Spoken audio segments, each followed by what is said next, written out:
Bem, queridos, eu gostaria de convidar todos vocês para que abram as suas Bíblias na carta que o apóstolo Paulo escreveu aos Efésios, no capítulo 1.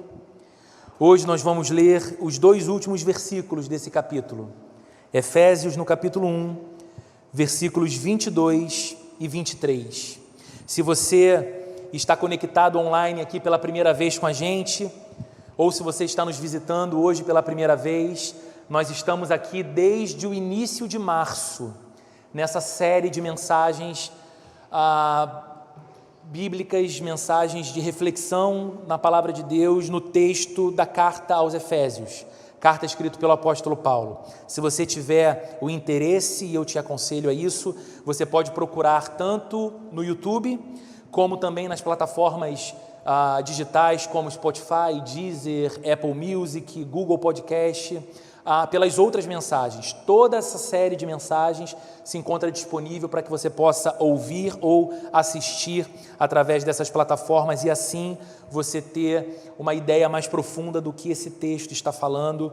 Nós estamos hoje chegando então ao final do capítulo 1 dessa carta e, se Deus nos permitir, com a graça dele, nós iremos até o último versículo do último capítulo dessa carta, que é o capítulo 6, quando o nosso Deus nos permitir terminar, então, a exposição dessa série. Bem, caso você esteja sem a sua Bíblia, o texto vai ser exibido aqui nessas TVs na minha frente, e também você que acompanha online, o texto é exibido aí na sua tela, para que você possa ler na mesma versão em que eu leio. Diz assim a Bíblia nas palavras do apóstolo Paulo, Efésios capítulo 1, verso 22. Deus colocou todas as coisas debaixo de seus pés, e o designou cabeça de todas as coisas para a igreja, que é o seu corpo, a plenitude daquele que enche todas as coisas em toda e qualquer circunstância. Eu quero ler mais uma vez esse trecho com você. Paulo está falando de Jesus Cristo. Paulo está falando da obra poderosa do Deus que tirou Jesus Cristo da sepultura, o ressuscitou dentre os mortos e o elevou, é o que ele diz nos versos anteriores, à mais alta posição que existe, acima de qualquer trono, acima de qualquer governo, acima de qualquer domínio, acima de qualquer outro nome que se possa mencionar. E agora, então, ainda falando de Jesus, ele diz no verso 22, Deus colocou todas as coisas debaixo dos seus pés e o designou cabeça de todas as coisas para a igreja, que é o seu corpo, a plenitude daquele que enche todas as coisas em toda e qualquer circunstância. Até aqui, feche os seus olhos comigo, vamos orar, pedindo que Deus nos conceda a graça para ouvir a palavra dele nessa manhã. Senhor, seja louvado o teu nome. Como diz o salmista, não a nós, nem ao nosso próprio nome, mas ao seu nome seja a glória no meio do teu povo, na igreja do Deus vivo. Estamos aqui diante de ti, Senhor, e agora estamos aqui diante da tua palavra. Senhor, nós somos tão limitados e tão imperfeitos. Eu sou tão limitado e sou tão imperfeito e tão incapaz, com as minhas próprias forças e habilidades, falar ao coração de tantas pessoas diferentes umas das outras, vivendo momentos de vida distintos uns dos outros, atravessando a sua história particular, mas eu sei de algo, Senhor. Eu sei que Tu és o Deus poderoso e soberano, que fala e atrai os corações mais diferentes à Tua presença. Eu sei que Tu és o poderoso Deus que consola o abatido, que restaura o quebrado, que traz senso de glória para aquele que festeja e se alegra pelas conquistas da vida em Tua presença. Tu és o Deus que fala ao mais simples e ao mais instruído. Tu és o Deus que alcança o mais jovem ao mais idoso. Tu és o Deus que tem o poder de, na diversidade de quem nós somos, nos falar ao coração de todos e de cada um. Então eu te peço nessa manhã, Senhor, como nós cantamos aqui, que a Tua glória brilhe aqui, que a Tua glória brilhe deste púlpito, que a Tua voz seja escutada, que a tua glória seja vista e contemplada e o nosso coração possa corresponder ao Senhor e ao teu chamado e à tua voz. Cuida das nossas crianças aqui no segundo andar, Senhor, que a tua glória brilhe para cada uma delas também, que sejam amadas por ti, nutridas por ti, cheias do teu Espírito Santo, e que nós possamos ter o coração renovado na gratidão do privilégio que é para nós estarmos na presença do Deus vivo e na comunhão dos nossos irmãos e irmãs na igreja, em nome de Jesus, amém. Amém. Querido, você já percebeu como que você é capaz de dar grande importância para aquelas coisas que talvez não devessem ser tão consideradas assim por você? E ao mesmo tempo você é capaz de esvaziar a importância daquelas coisas que de fato deveriam importar? Eu não sei se você consegue perceber isso tão facilmente, mas essas coisas acontecem com mais frequência do que a gente imagina. Comigo, elas acontecem muito. Volta e meia eu me percebo dando demasiada importância a algo que não deveria ser assim tão importante, e esvaziando a importância daquilo que deveria ser tratado por mim como essencial. Esse é um problema nosso, esse é um problema humano. E alguns especialistas em comportamento humano oferecem algumas explicações por que isso acontece. Segundo eles, uma das razões para isso acontecer, dentre outras, é o fato de que a gente se acostuma muito rapidamente com aquilo que está disponível a nós.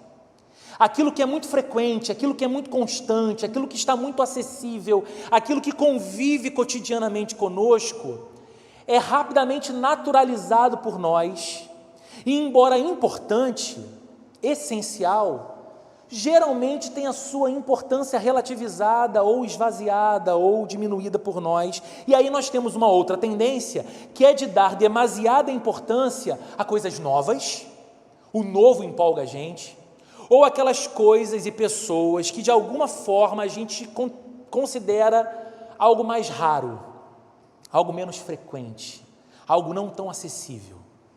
Então, pelo valor e pela raridade ou pela novidade, a gente atribui uma importância muito grande. Segundo esses especialistas em comportamento humano, é dessa forma, por exemplo, que os eventos sociais muitas vezes ganham mais atenção do que o casamento. Existe uma vida tão demandante do casal, e eles têm tanta atividade social, inclusive juntos. São tantos compromissos, festas, casamentos, eventos, jantares, encontros de amigos, aquela reunião importante, você nem gostaria tanto de estar lá, mas você precisa fazer aquela social. E a vida já é tão exigente, já é tão demandante, que você não percebe que o tempo de dedicação ao seu relacionamento conjugal, ao seu casamento, momentos a sós entre os cônjuges, vão sendo tomados e tirados ou substituídos por esses outros eventos sociais. E aí, às vezes, o casal consegue estar sempre juntos, mas nunca próximos. Sempre juntos nos lugares, mas às vezes cada vez mais distantes, emocionalmente, um do outro. Por quê? Não investem, não dedicam a atenção que o casamento pede. É por essa razão também que muitas vezes o trabalho ganha mais atenção da gente do que os filhos. E aí nós falamos assim, não, mas eu faço tudo isso por causa deles. É por causa dos filhos que eu me esforço muito.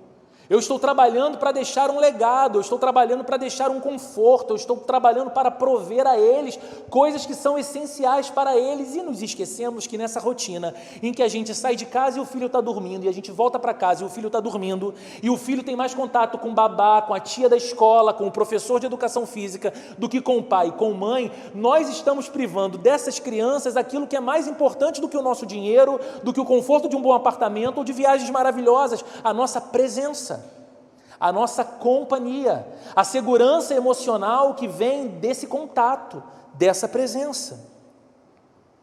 É por essa razão também, por essa nossa tendência de diminuir a importância daquilo que não deveria nunca ser diminuído, que às vezes os colegas de trabalho têm mais tempo com a gente do que os nossos pais. Porque a gente pensa mais ou menos assim, não, mas os pais, como Jesus disse uma vez aos discípulos, né, os pobres sempre vocês terão com vocês. A gente pensa, não, mas os pais, a gente sempre tem com a gente, né? Mas a vida cotidiana, os encontros com os amigos do trabalho, aquela saída inesperada que você organiza ali, de repente você viaja junto no final de semana, vai aumentando o espaço de tempo em que você se encontra com os seus pais, e às vezes o tempo passa.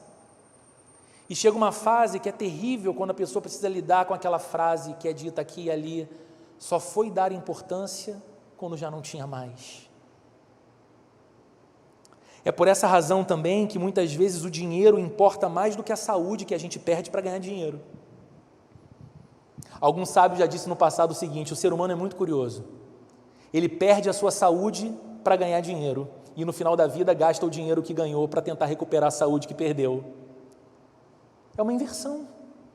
A gente acha que o dinheiro vale esse sacrifício de fato e descuida da nossa própria saúde. E eu acredito, queridos, nessa lógica de esvaziar a importância do que não deveria ser esvaziado e atribuir importância demais para o que não deveria ser assim tão importante. Eu acredito que uma destas coisas que tem a sua importância muitas vezes diminuída por nós é a igreja. E perceba, talvez você mesmo, ao ouvir isso que eu acabei de afirmar, tenha se questionado, mas espera aí, igreja? Esperava que você fosse falar de outra coisa, Roberto. A igreja é assim tão importante, porque você está falando dos pais, dos filhos, da saúde, do casamento. E aí quando você pode falar de uma outra coisa assim para dar uma impactada, você vai falar da igreja? Será que é isso mesmo? A gente pensa assim e a gente esvazia a importância da igreja porque, de modo geral, existe uma imagem pronta na mente das pessoas do que a igreja é. O que a igreja é?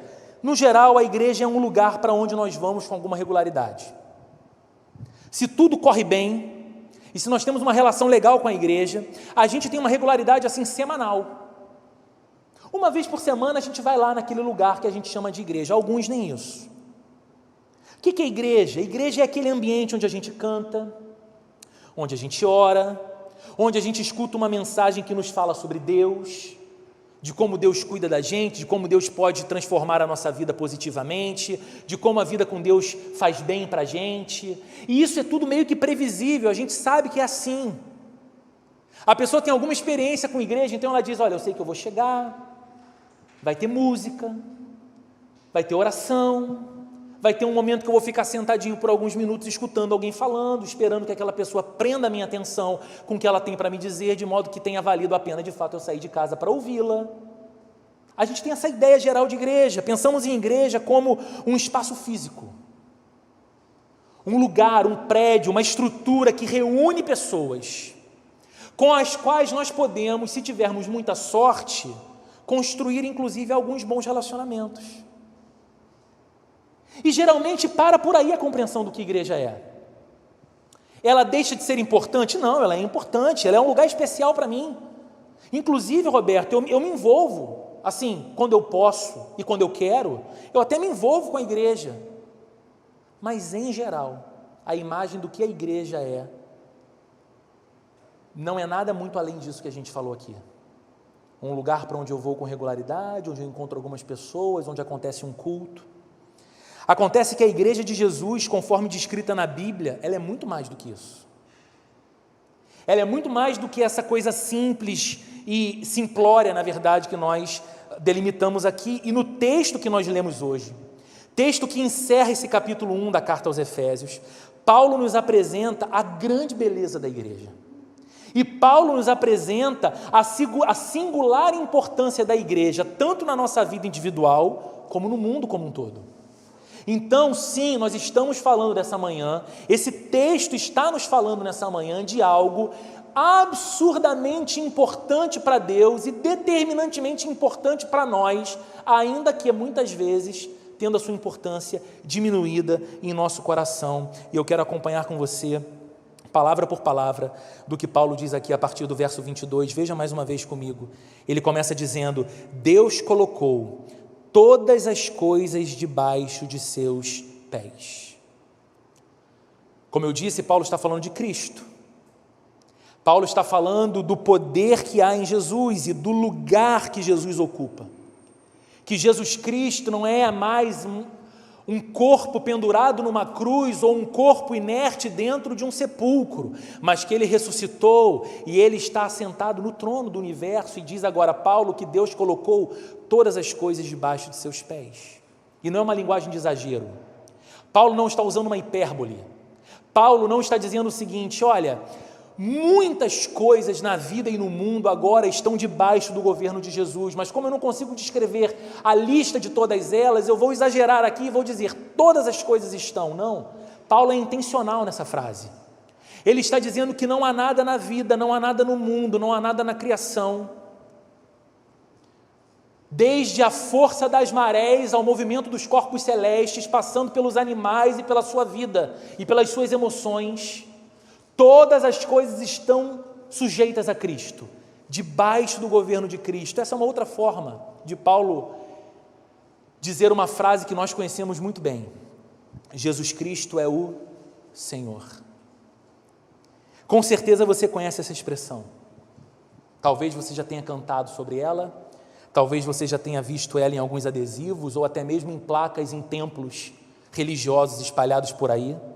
É uma frase que se tornou tão comum que, embora seja totalmente verdadeira, ela é cada vez menos compreendida em seu significado. O que significa a afirmação Jesus Cristo é o Senhor? Veja o que Paulo está dizendo aqui. Ele está afirmando que não há nada no mundo, nem fora do mundo, que não esteja debaixo do domínio de Cristo. Pense um instante sobre isso. Aquele que um dia foi coroado com espinhos em sua cabeça, aquele Jesus que um dia colocaram para machucá-lo e debochar dele uma coroa feita de espinhos que, conforme era encaixada em sua cabeça, perfurava sua pele e o fazia sangrar. Esse mesmo Cristo leva agora a coroa da soberania universal sobre a sua cabeça. Não há sobre ele mais uma humilhante coroa de espinhos, mas um diadema de glória, afirmando que ele é o Rei dos Reis e o Senhor dos Senhores. Queridos, mais uma vez, nós temos aqui aquele encontro lindo entre doutrina e vida. Porque isso aqui que Paulo está afirmando é pura teologia, é pura doutrina. Quando você se aproxima do estudo da teologia, você estuda o senhorio de Cristo, o fato de que Ele é o Rei soberano do universo. Mas aqui essa doutrina se encontra com a nossa vida e com o nosso coração, e nos pastoreia, e nos sereniza, e nos fortalece, e instrui a nossa vida, porque veja, queridos, Paulo escreve para cristãos, e você sabe disso, vivendo num contexto de muitas dificuldades. Não era fácil você ser um discípulo de Jesus no primeiro século, quanto mais numa cidade como Éfeso, que era uma cidade pagã, era uma cidade idólatra, era uma cidade com muitos templos e com muitos deuses. E então naquela cidade começa a surgir um grupo de homens e mulheres que dizem: não nos curvamos a nenhuma outra divindade, sequer dobramos os nossos joelhos diante do imperador de Roma, cultuamos apenas a Jesus Cristo, o nosso Senhor e o nosso Salvador. Vivamos ou morramos, somos de Cristo e de mais ninguém. Qual era a consequência dessa fé maravilhosa que nos empolga? Perseguição. Eles não eram bem vistos, eles não eram amados, eles não eram celebrados por conta de sua fé. Mais do que isso, havia pouca oportunidade de trabalho para eles, porque você, se era um pagão da cidade de Éfeso no primeiro século, não queria fazer negócio com o artesão, com a costureira, com o trabalhador, discípulo de Jesus, cristão, porque ele era mal visto naquela sociedade. Então você tinha cada vez menos oportunidades de ter renda e trabalho. Qual era a consequência natural disso? Muitos desses homens e mulheres eram lançados na mais absoluta pobreza. Há registros históricos de que na perseguição cristã do primeiro século, muitos cristãos tinham as suas casas invadidas e as suas posses tomadas. Quando não eram assassinados, quando os seus filhos não eram assassinados diante de seus olhos, os seus bens eram tomados de si e eles eram lançados na rua, à mendicância. Inclusive, essa é uma razão pela qual havia entre os cristãos na Éfeso do primeiro século muitos escravos. Lá na frente a gente vai ver num dos capítulos Paulo escrevendo aos escravos cristãos. Por que isso acontecia? Duas razões para terem escravos crentes na cidade de Éfeso. Primeiro, a pobreza se tornava tão extrema que fazia com que homens e mulheres se lançassem na indignidade de tornarem-se propriedade de um outro ser humano em troca de comida e moradia. Eles não tinham mais o que fazer, exceto entregarem a própria vida para outro, tornando-se escravos. Mas esses tinham outros colegas escravos também, e eles não paravam de falar de Cristo. E esses outros escravos se convertiam a Cristo, então havia dentro da comunidade cristã muitos escravos. Então pense, queridos, os problemas que aquela gente enfrentava eram grandes demais para eles, não eram pequenos. Eram problemas potencialmente assustadores. Então está aqui Paulo, tal qual pastor, mais uma vez escrevendo para eles e convidando-os a olhar para Jesus. Paulo está aqui convidando-os a olhar para a vida não apenas horizontalmente, nas suas circunstâncias, nos seus dilemas e nos seus problemas, mas Paulo os convida a olhar verticalmente, olhando para o alto e olharem para Cristo, lembrando que esse Jesus é aquele que eles receberam como Senhor e como Salvador. De modo que agora, afirmando que todas as coisas estão debaixo dos pés de Jesus, Paulo está dizendo que toda dificuldade que era enorme aos olhos daquela gente, estava também debaixo dos pés de Jesus. A sua dor, a sua tristeza, a sua privação financeira, a sua condição vulnerável, nada escapava do domínio soberano de Cristo. Tudo o que lhes podia causar medo e ansiedade estava debaixo do domínio de Jesus. E isso era um consolo para o coração de cristãos em sofrimento, porque eles se lembravam de que o Deus que tem a própria vida deles nas mãos tem também o controle de todas as circunstâncias e sabe o que faz. Então não surpreende a ele aquilo que apavora a mim. Não tira o sono de Deus, embora Deus não durma, como diz a Bíblia, aquilo que tem o poder de tirar o meu sono. Ele é o Senhor, Ele é o Rei. E meus irmãos, o mesmo vale para as vidas de cada um de nós hoje. O problema que nos aborrece, sabe aquele problema que você tem que lidar e você pensa que vai conseguir uma solução mais breve para ele, mas ele se arrasta? Parece que ele se renova, igual fase de videogame, vem uma fase mais difícil, você fala, meu Deus, o chefão não chega, né, para eu vencer e zerar o jogo. É problema em cima de problema, é problema em cima de problema. Então aquele problema que te aborrece, ele está debaixo dos pés do seu Salvador. O medo que nos ameaça, o medo que tem o poder de nos apavorar, o medo que questiona aquilo que a gente chama de força emocional ou de coragem na gente. O medo que nos faz não ter vontade de sair da cama e enfrentá-lo. O que potencializa esse medo está debaixo dos pés do nosso Senhor e Salvador Jesus Cristo. Aquelas preocupações que nos deixam ansiosos, sem dormir, tendo taquicardia, preocupações para as quais nós não temos nenhum controle, sequer solução, elas não escaparam do domínio de Jesus, o nosso Senhor e o nosso Salvador. Todas essas coisas estão sujeitas a Cristo, debaixo dos seus pés, e isso, queridos, precisa ser uma pregação diária para o nosso coração. Ou a gente prega isso para o nosso coração: Jesus Cristo é o Senhor, Ele não perdeu o controle, Ele é o Rei dos Reis, Ele é o Senhor dos Senhores, nada escapa ao seu domínio, nem a minha vida, nem nenhuma circunstância da minha vida, nenhum quadro da minha saúde, nenhuma condição de vulnerabilidade econômica, nenhuma crise afetiva, nada escapa do governo soberano do meu Senhor. Ou a gente prega isso para o nosso coração, ou a gente surta. Você precisa lembrar daquele episódio em que Jesus pede aos seus discípulos que atravessem a outra margem de um lago, mas ele não vai com eles, porque ele vai para um canto isolado orar.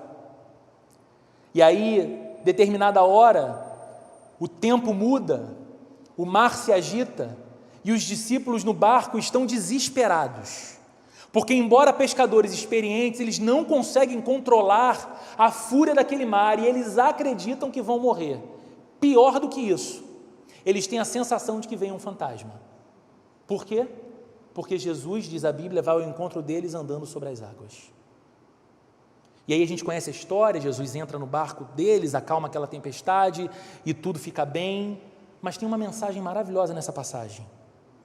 Por que Jesus vem caminhando sobre as águas? Aquelas águas eram o motivo do pânico e do temor da morte daqueles discípulos.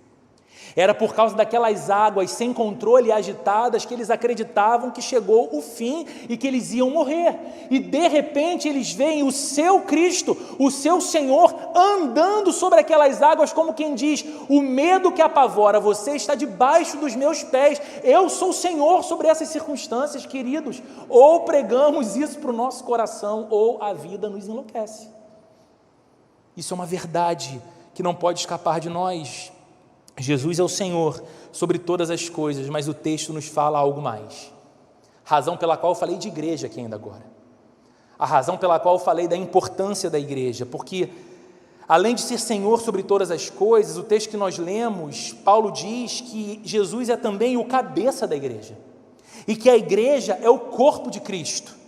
Olha mais uma vez o texto comigo. Deus colocou todas as coisas debaixo dos seus pés e o designou cabeça de todas as coisas para a igreja, que é o seu corpo. Queridos, essa é a figura mais comum no Novo Testamento para descrever a identidade da igreja. A igreja é descrita como o corpo de Cristo. Os cristãos são membros individuais, cada um com seu trabalho, cada um com seu papel, que juntos formam o corpo de Cristo, e Cristo é o cabeça desse corpo, o cabeça da igreja.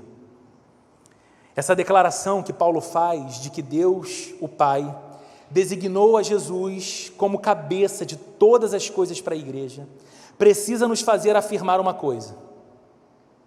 Se a gente entende o que Paulo está dizendo aqui, nós precisamos afirmar que Jesus Cristo, como cabeça da igreja, ou como Senhor da igreja, é a única autoridade da igreja. Eu quero muito que você preste atenção no que eu estou dizendo aqui, porque é essa afirmação da Bíblia que nos faz afirmar juntamente com ela que na igreja de Jesus não há outro chefe que não seja Jesus Cristo. A igreja não tem um outro dono que não seja Jesus Cristo, porque para ser dono de igreja você tem que viver a vida perfeita que a igreja nunca viverá, morrer por ela e ressuscitar ao terceiro dia, e eu só sei de Jesus Cristo como alguém que fez isso, capaz de fazer isso. Então a igreja só tem um dono, que é aquele que é apresentado aqui como cabeça. Jesus é a origem da igreja. Foi ele quem disse: eu vou edificar a minha igreja, e nem mesmo as portas do inferno vão prevalecer contra ela. É ele que começa a sua própria igreja. Jesus é o centro da igreja, o fundamento da igreja e o único Senhor da igreja, não pode haver outro. E queridos, por mais que isso possa parecer básico para você, você pense aí no seu lugar: Roberto, que bom ouvir isso de novo, mas assim, isso é sabido, né? Isso é algo claro. Infelizmente, não são raros os casos que nós ficamos sabendo de alguém que se julga dono da igreja de Jesus. Infelizmente, não são raros os casos que nós ficamos sabendo de alguém que exerce uma liderança sobre a igreja, que é uma liderança autocrática. Ele é o rei, não Jesus é o rei. Infelizmente, nós escutamos aqui e ali histórias de alguém edificando um império pessoal e não o reino de Deus, através da igreja de Jesus. Pessoas e líderes e personagens que buscam glória para si, destaque para si, e não a glória de Deus, e nem a glória para Deus. E queridos, Deus é um Deus zeloso, e a Bíblia diz que Deus é um Deus que tem ciúmes.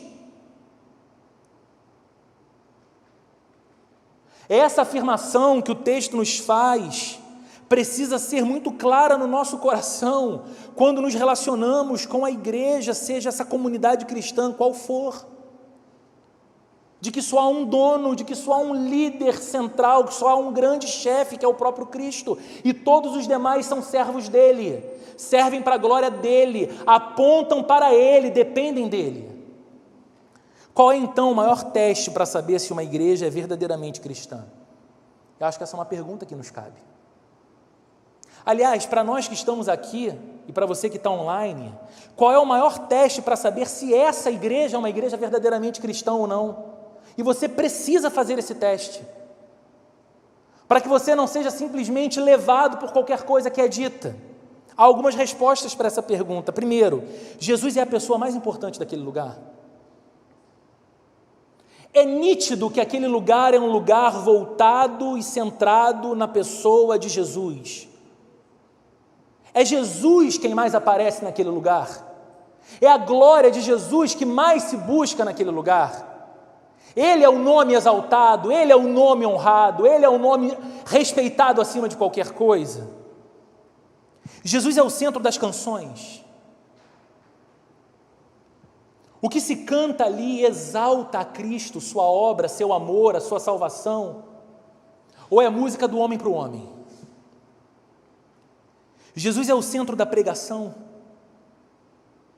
Jesus é o centro dos relacionamentos que são travados naquele lugar. Naquela comunidade, as pessoas são vinculadas por laços de amor, por causa da realidade do amor que perceberam receber de Jesus Cristo. E essas pessoas passam a se tratar como irmãos e irmãs, não apenas verbalizando isso da boca para fora, mas tratando no coração a comunidade da fé como a sua família da fé de fato, porque entenderam que foram conectados uns aos outros pela obra gloriosa que Jesus realizou ao formar e constituir a sua igreja, o seu povo. O Evangelho de Jesus é proclamado naquele lugar. O que se prega naquele lugar é o Evangelho de Cristo ou autoajuda? O que se prega naquele lugar é o Evangelho de Cristo ou moralidade? O que se prega naquele lugar é o Evangelho de Cristo ou legalismo da religião? O que se prega naquele lugar é o Evangelho de Cristo ou a libertinagem da brincadeira daqueles que barateiam a graça de Deus? É anunciada a gravidade do pecado.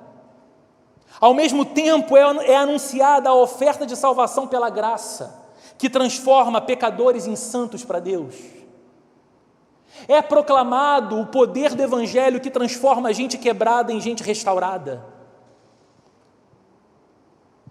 Esses são testes importantes, queridos. Porque CNPJ pode ter muito, placa, endereço, pode ter muito. Mas a verdadeira igreja de Jesus sabe que Ele é o seu cabeça, o seu dono, e vive para Ele. Assim como não há nenhuma parte do corpo humano que não seja controlada pelo sistema nervoso. E você sabe que é assim. Você não precisa, assim como eu não sou um especialista em ciências nem em biologia. Você sabe que todo o seu movimento, desde a sua mastigação, a sua caminhada, depende do seu sistema nervoso. Assim como não há nenhuma parte do corpo humano que não seja controlada pelo sistema nervoso, a igreja não tem vida fora de Jesus, o seu cabeça. Não tem. Toda a energia da igreja, todo o poder da igreja, toda a vitalidade de uma igreja provém exclusivamente dele.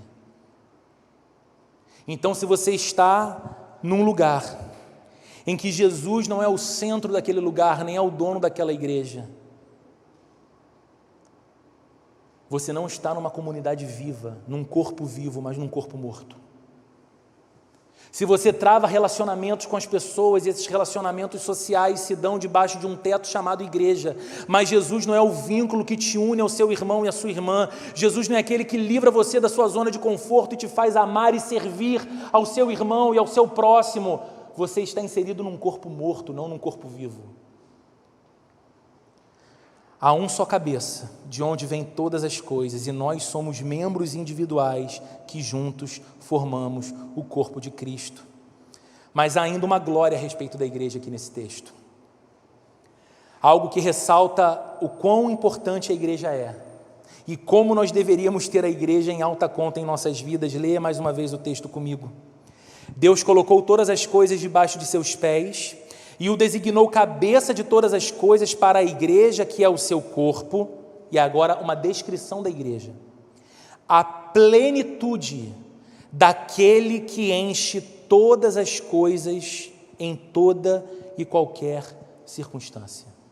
Queridos, em outras palavras, a Bíblia está dizendo que a plenitude de Jesus se encontra e se manifesta na igreja de Jesus.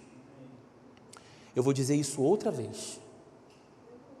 A Bíblia está dizendo que a plenitude de Jesus, se você quer conhecê-la, se você quer contemplá-la, se você quer viver a plenitude de Jesus, essa plenitude se manifesta e se expressa na igreja de Jesus.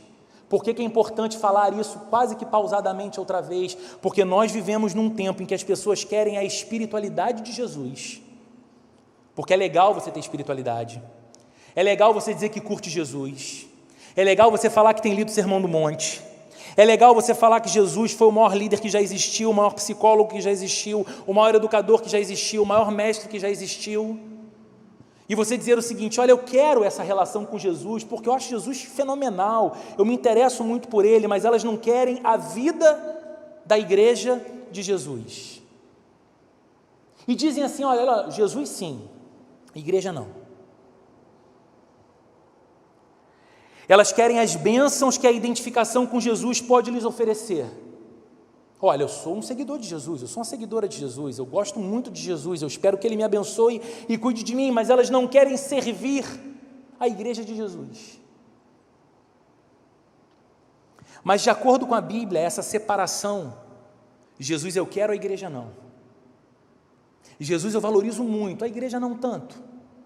Essa separação não é possível. Porque é na realidade da igreja que nós podemos provar a plenitude de Jesus. E eu quero, queridos, dar aqui um testemunho que é pessoal. Eu amo a Jesus. Eu amo ler a Bíblia e aprender de Cristo. Eu amo olhar para as Escrituras e ver cada milagre que Ele realizou e sabendo que Ele é poderoso para continuar fazendo.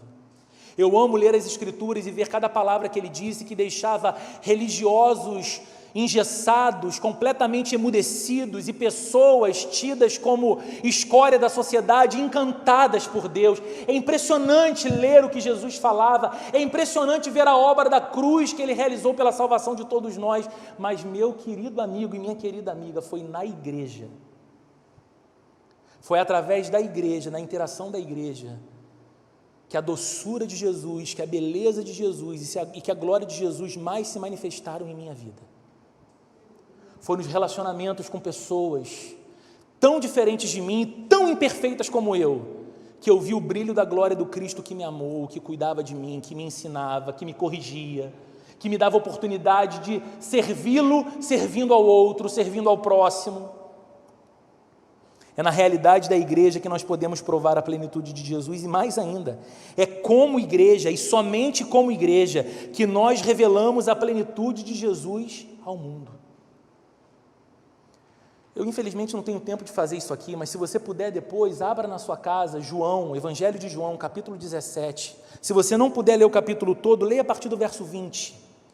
Aquele texto é considerado de oração sacerdotal, a oração que Jesus faz pelos seus discípulos. E ele começa orando pelos discípulos que estavam ali com ele, se aproximava de sua morte, ele estava a poucas horas de sua condenação, e ora por aqueles discípulos, mas a partir do verso 20 ele diz o seguinte: não oro apenas por estes, mas também por todos aqueles que através da mensagem destes crerão em mim. Eu oro, ó Pai, para que eles sejam um, para assim como eu sou um em ti e tu és em mim, que eles sejam um em nós, para que o mundo creia que tu me enviaste. Queridos, a Bíblia não diz que o mundo vai reconhecer a glória de Jesus através da suntuosidade de templos, através da capacidade de gravação de CDs, através de ministérios muito floridos na internet. A Bíblia diz que o mundo vai conhecer a Cristo através da realidade do amor no meio do seu povo, unidade.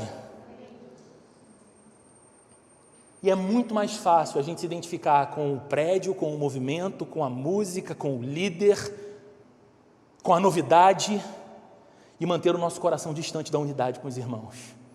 Mas é na igreja, o corpo de Cristo, que a gente conhece a plenitude de Jesus e a gente revela a plenitude de Jesus ao mundo. E talvez você ouça tudo isso e diga: Roberto, desculpa, mas eu não tenho pouco tempo de caminhada na igreja. Talvez, Roberto, eu tenha até mais do que os seus 25 anos de caminhada com a igreja. Eu já vi muita coisa e eu preciso te dizer, eu vejo tanta coisa ruim sendo feita pelas igrejas. Eu vejo tanta coisa que me enche de vergonha e mais ainda, me desanima demais. Feitas em nome de Deus, através de igrejas. Eu sei o que você está dizendo, ou o que você está pensando. Essas coisas acontecem, infelizmente, porque um falso cristianismo tem sido proclamado. E, infelizmente, falsas igrejas são erguidas. Igrejas que em nada se parecem com as comunidades de discípulos de Jesus no mundo. Mas, queridos, ouça isso com atenção. Pela graça de Deus, esse grupo que faz tanto mal e que traz tanta vergonha, não representa a maior expressão da igreja de Jesus no mundo. Não representa. Não representa. A igreja, de modo geral, tem sido as mãos de Jesus nesse mundo, levando provisão para os necessitados, enxugando as lágrimas dos enlutados. A igreja tem chegado onde a dor está. A igreja ao redor do mundo tem muitas vezes chegado onde a necessidade é flagrante, onde ninguém deseja abrir mão do seu conforto para comer mal e dormir mal. Há ali grupos e mais grupos de missionários cristãos levando saúde, dignidade, alimento, educação e transformação de vidas, por causa do seu amor por Jesus, sendo as mãos de Jesus nesses lugares. A igreja tem sido no mundo os pés de Jesus. A igreja chega em lugares distantes demais. A igreja entra em lugares perigosos demais. A igreja muitas vezes alcança e chega onde nem o poder público, nem a polícia chegam. É tão conflagrado, é tão perigoso, é tão esquecido, é tão longe, tem tanta pouca gente. Mas ali vai uma igreja, ali vai um povo. Você sabe que mora num país de dimensões continentais. Você precisa conhecer o trabalho maravilhoso que é feito nas comunidades ribeirinhas do Amazonas, com grupos e grupos de cristãos e cristãs que entram em barcos e navegam o rio acima por semanas, chegando em tribos distantes, em comunidades muito pobres e distantes, para ali, com alegria, levar o evangelho de Jesus. A igreja tem sido os olhos de Jesus no mundo, muitas vezes enxergando os invisíveis, incluindo aqueles que são desprezados, restaurando aqueles que foram quebrados pela vida ou pelas consequências dos seus próprios pecados, e sendo instrumentos nas mãos de Jesus para a restauração de vidas, de histórias, de famílias, vendo aquele que ninguém quer ver, vendo e amando aquele que ninguém quer amar. A igreja de Jesus tem sido os braços dele nesse mundo, tantas e tantas vezes trabalhando vigorosamente pelo desenvolvimento humano, pela promoção do bem. Querido, tem um interesse, pequeno que seja, em estudar a história do cristianismo. E você vai se deparar com tanta coisa bonita. A igreja de Cristo ao redor do mundo construiu tantas escolas, em lugares em que não havia nenhum sistema de educação. E a igreja de Cristo chegava ali para educar as crianças e oferecer a elas um futuro diferente, Quantos hospitais foram construídos pela Igreja de Jesus ao redor do mundo? Quantos asilos, quantos orfanatos, quantos centros de recuperação de drogados? Aliás, eu não sei se você sabe disso. Na nossa cidade, no Rio de Janeiro, os mais exitosos projetos de recuperação de viciados em drogas são feitos por centros de recuperação liderados por cristãos e bancados por igrejas. Porque quando ninguém mais quer aquele sub-humano destruído pelo crack, pela cocaína, pela maconha ou pelo álcool, aquele centro o recebe. E quando ele foge dezenas de vezes para voltar para a rua, aquelas pessoas vão à rua atrás dele. Ninguém quer. Ele é um estorvo na sociedade, mas ele é amado por Deus e aquelas pessoas dão amor a ele. Quantas universidades a igreja ao redor do mundo construiu? A igreja tem sido o coração de Jesus, amando aqueles que fazem parte dela. E eu não sei se você pode dizer isso a seu respeito, mas eu posso dizer ao meu. Como Deus expressa o seu amor por mim na realidade da igreja, nos relacionamentos da igreja. Ao mesmo tempo, a igreja tem sido o coração de Jesus, levando o amor do Salvador para todas as partes. Pare um pouco para pensar, por que se planta igreja, gente? Por que alguém decide ou entende que precisa iniciar um novo projeto de uma nova igreja? Por que pessoas saem de seus confortos, saem de seus países, saem de suas culturas e às vezes viajam com suas famílias inteiras para um continente distante, para uma cultura completamente hostil à sua, completamente diferente, sujeito a todo tipo de doença, enfermidade, alimentação ruim, para chegar ali e pregar o evangelho como um missionário? Por que alguém faz isso, se não pela realidade do amor? O amor de Deus nos constrange tanto, e o amor de Deus é o fundamento da nossa vida, de tal modo que a gente quer que o mundo saiba que Deus ama e que Deus transforma. E a igreja tem sido esse coração de Deus que chega aos lugares. Mais do que isso, a igreja tem sido o sal de Deus numa sociedade que se degrada velozmente no pecado. A igreja tem sido o sal que conserva. E a igreja tem sido a luz num tempo de trevas.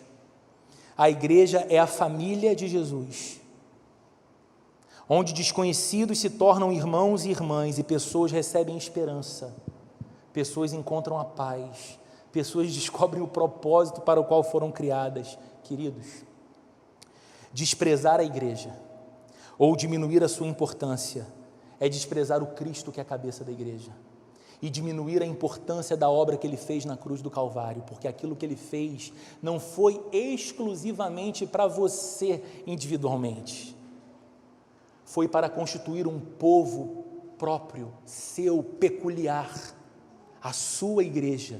Foi pela igreja que ele morreu e ressuscitou.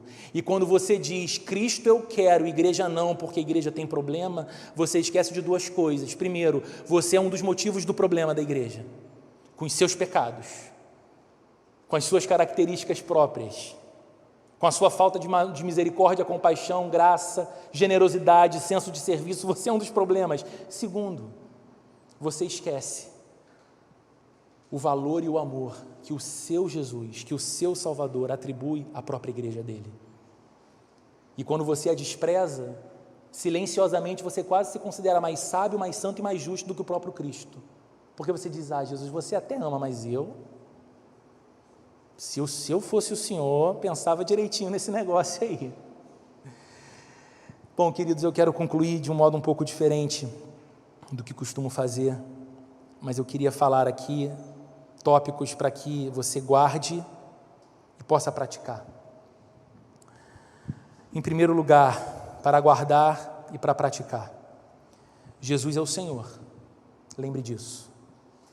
Todas as coisas estão debaixo do domínio de Jesus.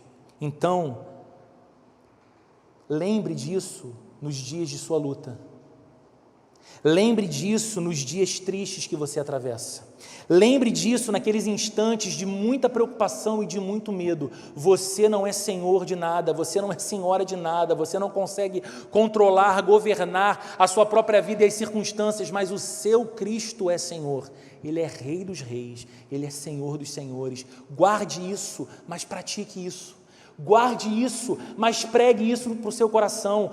Guarde isso e quando a ansiedade roubar teu sono, pregue isso para o seu coração.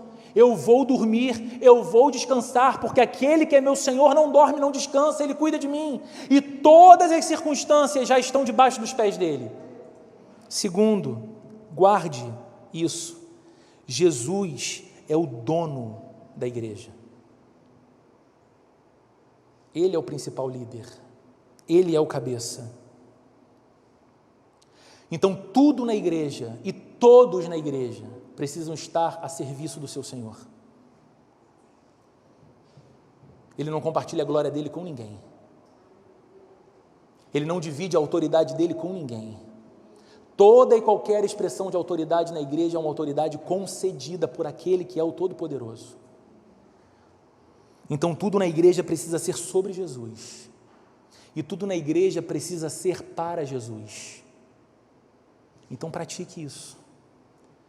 Ao lembrar de que você está se dirigindo ao culto, ao pensar na sua igreja, lembre-se de que você está se dirigindo ou pensando naquela que é alvo do amor de Cristo, ao ponto de Ele ter morrido e ressuscitado por ela. E lembre-se que qualquer coisa que você faz para a igreja, você está fazendo para Cristo, porque tudo é para Ele.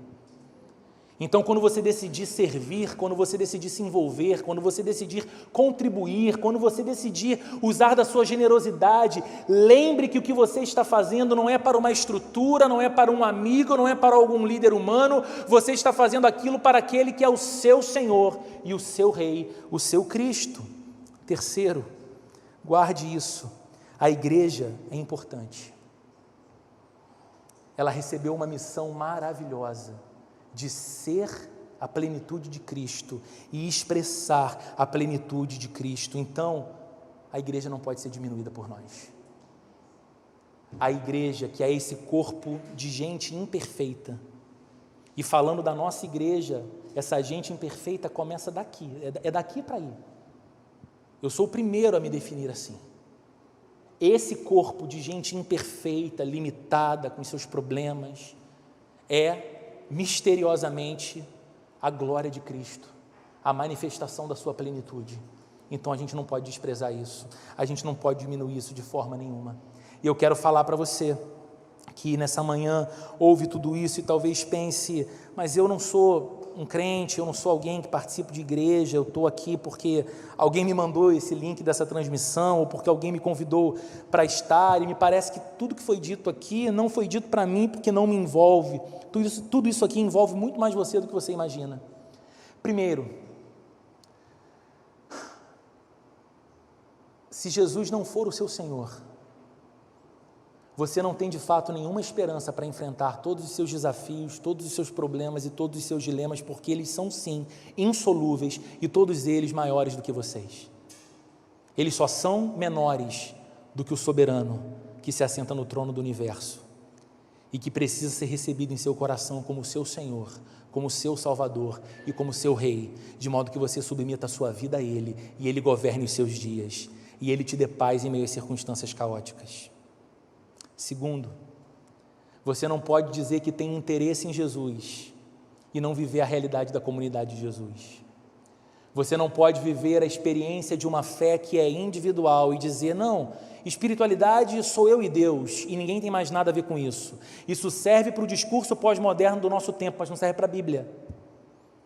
A Bíblia fala quão bom e quão maravilhoso é que os irmãos vivam em união, porque ali o Senhor derrama a bênção da vida para sempre. A Bíblia fala da importância dos relacionamentos, da comunhão. O reino de Deus é um reino de amigos. O reino de Deus é um reino entre irmãos. Então você não pode desprezar a igreja. Mais do que isso, você nunca vai conhecer a poderosa plenitude de Jesus muito menos revelar essa plenitude às pessoas que você ama e ao mundo à sua volta, se você estiver fora de Cristo e longe da igreja. Então, essa é uma manhã sim de lembrança ao coração dos crentes de quem é o seu Senhor e de quão importante é a igreja em nossas vidas. Mas essa é também uma mensagem que o convida a render o seu coração, para que você possa conhecer o senhorio desse Cristo e o poder de ser parte da sua comunidade no mundo, que é a igreja. Então, se essa é a sua realidade nessa manhã, entregue o seu coração a Jesus, confesse os seus pecados, arrependa-se deles e entregue o seu coração ao Salvador, dizendo: é contigo que eu quero viver, Senhor.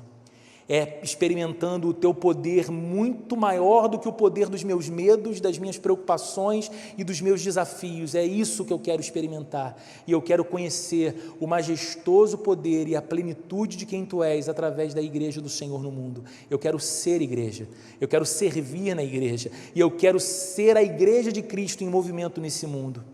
Vamos orar juntos. Senhor, obrigado por essa manhã, obrigado pela tua palavra. Obrigado porque a Bíblia ela é tão abrangente ao tratar da nossa vida. Obrigado porque o Senhor não deixa nada que importa de fora. Obrigado porque o Senhor nos ensina que a fé não é apenas uma experiência individual, mas ela também é uma experiência comunitária.